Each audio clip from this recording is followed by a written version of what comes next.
ಹೇ guys ಎಲ್ಲರಿಗೂ ನಮಸ್ಕಾರ, welcome back to Sagar stories. ಮಗ ನೆನ್ನೆ ಮ್ಯಾಚು ಆದ ನಂತರ ಸಿಕ್ಕಾಪಟ್ಟೆ ಸೀನ್ ಆಗಿದ್ದೇನು ಅಂತಲೇ ಒಂದು ಸ್ವಲ್ಪ ಕಾಂಟ್ರವರ್ಸಿನೇ ಕ್ರಿಯೇಟ್ ಆಗೋಗ್ಬಿಡ್ತು ಸೋಷಿಯಲ್ ಮೀಡಿಯಾದಲ್ಲಿ.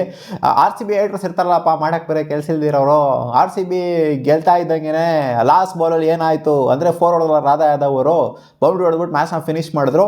ಸೊ ಇದನ್ನು ಇಟ್ಕೊಂಡು ಆರ್ ಸಿ ಬಿಲಿ ಅಂದರೆ ರಾಧಾ ಯಾದವ್ ಅವರು ಇಟ್ ವಿಕೆಟ್ ಆಗಿ ಹೋಗ್ಬಿಟ್ಟಿದ್ದಾರೆ. ಆರ್ ಸಿ ಬಿ ಮೋಸದಿಂದ ಗೆದ್ಬಿಟ್ಟವ್ರೆ ಹಂಗೆ ಹಿಂಗೆ ಅಂತ ನಿನ್ನೆ ಸ್ವಲ್ಪ ಟ್ರೆಂಡ್ ಮಾಡೋದಕ್ಕೆ ಸ್ಟಾರ್ಟ್ ಮಾಡಿದ್ರು. ಆ ಒಂದು ಹೀಟ್ ಆಫ್ ದ ಮೊಮೆಂಟಲ್ಲಿ ಆರ್ ಸಿ ಬಿ ಜೆನ್ಯೂನ್ ಆಗಿ ಗೆದ್ದಿಲ್ಲ, ಆರ್ ಸಿ ಬಿ ಮೋಸ ಮಾಡಿ ಗೆದ್ಬಿಟ್ಟವ್ರೆ, ಇಲ್ಲಿ ಮ್ಯಾಚ್ ಫಿಕ್ಸಿಂಗ್ ಆಗೋಗ್ಬಿಟ್ಟೈತೆ, ಹಂಗಾಗಿ ಹೋಗ್ಬಿಟ್ಟೈತೆ, ಹಿಂಗಾಗಿ ಹೋಗ್ಬಿಟ್ಟೈತೆ, ಬದನೆಕಾಯಿ ಹೋಗ್ಬಿಟ್ಟೈತೆ, ಬೆಳೆಕಾಳು ಆಗ್ಬಿಟ್ಟೈತೆ ಅಂತ ಸಿಕ್ಕಾಪಟ್ಟೆ ಟ್ರೆಂಡ್ ಮಾಡಿದ್ರು. ಯಾರು ಗೊತ್ತಲ್ಲಪ್ಪ ಆರ್ ಸಿ ಬಿ ಹೇಟರ್ಸ್ಗಳು.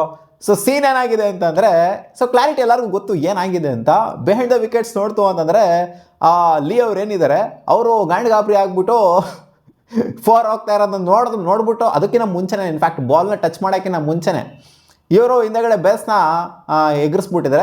ಸೊ ಬೇಸ್ನ ಇವರು ಎಗರಿಸ್ತು ಅಂತ ಅಂದಾಗ, ಗ್ಲೌಸಿಂದ ಎಗರಿಸ್ತು ಅಂತ ಅಂದಾಗ ಅದು ಬ್ಯಾಟರ್ ತಪ್ಪಲ್ಲ, ಅದು ವಿಕೆಟ್ ಕೀಪರ್ನ ತಪ್ಪಾಗುತ್ತೆ. ಬರಿಗಳಲ್ಲಿ ನೋಡಿದಾಗ ಖಂಡಿತ ಅದು ಹಿಟ್ ವಿಕೆಟ್ ಆಗಿದೆ ಅಂತಲೇ ಅನ್ಸೋದು. ಅಂದರೆ ಫ್ರಂಟ್ ಆಫ್ ದ ವಿಕೆಟಿಂದ ನೋಡ್ತು ಅಂತ ಅಂದಾಗ, ಈ ಆ್ಯಂಗಲಿಂದ ನೋಡ್ತು ಅಂದಾಗ, ಸೈಡ್ ಆ್ಯಂಗಲಿಂದ ನೋಡಿದಾಗ ಗೊತ್ತಾಗುತ್ತೆ ಏನಾಗಿದೆ ಅಲ್ಲಿ ಆ್ಯಕ್ಚುಲಿ ಅಂತ. ಅಲಾಗರು ಡೆಲ್ಲಿ ಕ್ಯಾಪಿಟಲ್ಸ್ ಅವರನ್ನು ತಿಕ್ಕಲ್ ನನ್ನ ಮಕ್ಕಳ, ಇಲ್ಲಿ 4 ಸಲ ಫೈನಲ್ಗೆ ಬಂದ್ಬಿಟ್ಟು 4 ಸಲನೂ ಸೋತಿದ್ದಾರೆ ಅಲ್ಲಿ. ಅದು ಏನಾದ್ರು ಈ ಥರ ಆಗಿತ್ತು ಅಂತಂದರೆ, ಮೋಸ ಗೀಸ ಆಗಿತ್ತು ಅಂತಂದರೆ ಅವ್ರೇನು ತಿಕ್ಕಲ್ ನನ್ನ ಮಕ್ಕಳ ಸುಮ್ಮನೆ ಹೋಗ್ಬಿಡೋದಕ್ಕೆ. 4 ಸಲ ಬಂದ್ಬಿಟ್ಟು 4 ಸಲನೂ ಸೋಲಾಗ ಅವ್ರೇನು ತಿಕ್ಕಲ್ ನನ್ನ ಮಕ್ಕಳ ಅಲ್ಲಿ. ಅಲಾಗರು ಅಲ್ಲಿ ವಿಕೆಟ್ ಕೀಪರ್ ಹಿಂದೆಗಡೆ ನಿಂತಿರೋರು ಅವರೇನು ಪ್ರಾಬ್ಲಮ್ ಮಾಡ್ತಿಲ್ಲ, ನಂದೇ ಕೈ ಟಚ್ ಆಗಿರೋದು ಅಂತ ಸುಮ್ಮನೆ ಅವರಲ್ಲಿ ವಿಕೆಟ್ ಕೀಪರ್ ಪ್ರಾಬ್ಲಮ್ ಮಾಡ್ದಂಗೆ ಅವ್ರು ಹಿಟ್ ವಿಕೆಟ್ ಆಗಿತ್ತು ಅಂತಂದರೆ, ಇವರು ಬೌಂಡ್ರಿ ಗೆದ್ಬಿಟ್ರು ಅಂತಂದರೆ ಯಾಕೆ ಕ್ರೂಷಲ್ ಆಗಿತ್ತಲ್ಲಿ. ಏನು ಬೇಕಾದ್ರೂ ಆಗಿರ್ಬೋದಾಗಿತ್ತು. ಲಾಸ್ಟ್ ಓವರ್ಲಿ 10 ರನ್ ಬೇಕಾಗಿದ್ದಂಥ ಟೈಮಲ್ಲಿ, ಇನ್ಫ್ಯಾಕ್ಟ್ 4 ಬೇಕಾಗಿದ್ದಂಥ ಟೈಮಲ್ಲಿ ಏನು ಬೇಕಾದ್ರೂ ಆಗಿರ್ಬೋದಾಗಿತ್ತು. ಯಾರಿಗೆ ಗೊತ್ತು ಗುರು? ಸೊ ಅವ್ರು ಗ್ಲೌಸ್ ಟಚ್ ಆಗಿದೆ ಅಂತ ಅವ್ರಿಗೂ ಗೊತ್ತು, ಎಲ್ಲರಿಗೂ ಗೊತ್ತು. ಇಲ್ಲಿ ಮಧ್ಯದಲ್ಲಿ ಇರ್ತಾರಲ್ಲಪ್ಪ ತೋಲಾಂಡಿ ನಾಯಕರುಗಳು, ಹಂಗಾಗೋಗ್ಬಿಟ್ಟಿದೆ, ಹಿಂಗಾಗೋಗ್ಬಿಟ್ಟಿದೆ, ಫಿಕ್ಸಿಂಗ್ ಆಗೋಗ್ಬಿಟ್ಟಿದೆ, ಆರ್ ಸಿ ಬಿಗೆ ಅದಾಗ್ಬಿಟ್ಟಿದೆ. ಕ್ಲಿಯರಾಗಿ ಕಾಣಿಸ್ತಾ ಇದೆಯಲ್ಲ, ಸೈಡ್ ವ್ಯೂವಲ್ಲಿ ಕಾಣಿಸ್ತಾ ಇದೆಯಲ್ಲ ಅವ್ರು ಗ್ಲೌಸ್ ಟಚ್ ಆಗಿರೋದು ಅಲ್ಲಿ ಅಂತ. ಏನು ಟ್ರೆಂಡ್ ಮಾಡಿದ್ರು ಗುರು ಪಟ್ಟನಾಗೆ. ಅದು ಇದಕ್ಕಿಂತ ಆರ್ ಸಿ ಬಿಗೆ ಎದಕ್ಕಿಂತ ನೆನ್ನೆ ಪಟ್ಟನಾಗ ಅದೇ ಟ್ರೆಂಡ್ ಆಗಿದ್ದು. ಆಮೇಲೆ ಗೊತ್ತಾಯ್ತು ಎಲ್ಲರಿಗೂ, ಇಲ್ಲಪ್ಪ ಇದು ಸೀನು ಈ ಥರ ಇದೆ ಅಂತ.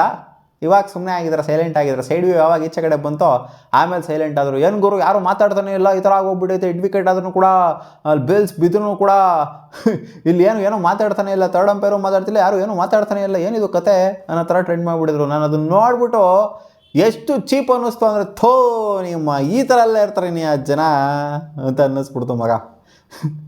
ನಿಮಗೂ ಇದು ನೋಡ್ತೀರ ಅಂತ ಅಂದ್ಕೊಂಡಿದ್ದೀನಿ. ಆರ್ ಸಿ ಬಿ ಮ್ಯಾಚ್ನ ಗೆದ್ದಿದ ತಕ್ಷಣ ಇದೇ ಟ್ರೆಂಡ್ ಆಗಿದ್ದು.